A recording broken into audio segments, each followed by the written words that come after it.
Metade, de Oswaldo Montenegro. Que a força do medo que eu tenho não me impeça de ver o que eu anseio. Que a morte de tudo que eu acredito não me tape os ouvidos e a boca. Porque metade de mim é o que eu grito, mas a metade é silêncio. Que a música que eu ouço ao longe seja linda, ainda que tristeza. Que a pessoa que eu amo seja sempre amada, mesmo distante, porque metade de mim é partida e a outra metade é saudade.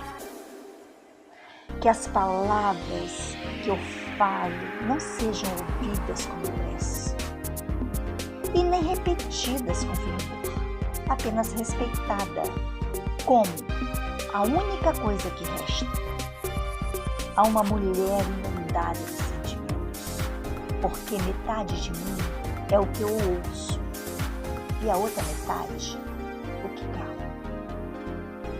Que essa minha vontade de ir embora se transforme na calma e na paz que eu ouço. E que essa tensão que me corrói por dentro seja um dia recompensada. Porque metade de mim é o que eu penso, a outra metade é um vulcão.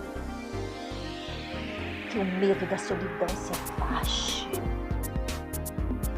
Que o convívio comigo mesmo se torne, ao menos, suportável. Que o espelho reflita em meu rosto um doce sorriso, que me lembre ter dado na infância, porque metade de minha lembrança, a outra metade eu não sei. Que não seja preciso mais do que uma simples alegria para me fazer aquietar o espírito. E que o teu silêncio me cale cada vez mais, porque metade de mim é abrigo e a outra metade é cansaço.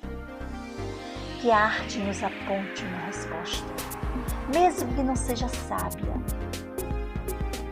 E que ninguém tente complicar, porque é preciso simplicidade para fazê-la florescer. Porque metade de mim é plateia, a outra metade é canção. E que a minha loucura seja perdoada, porque metade de mim é amor e a outra metade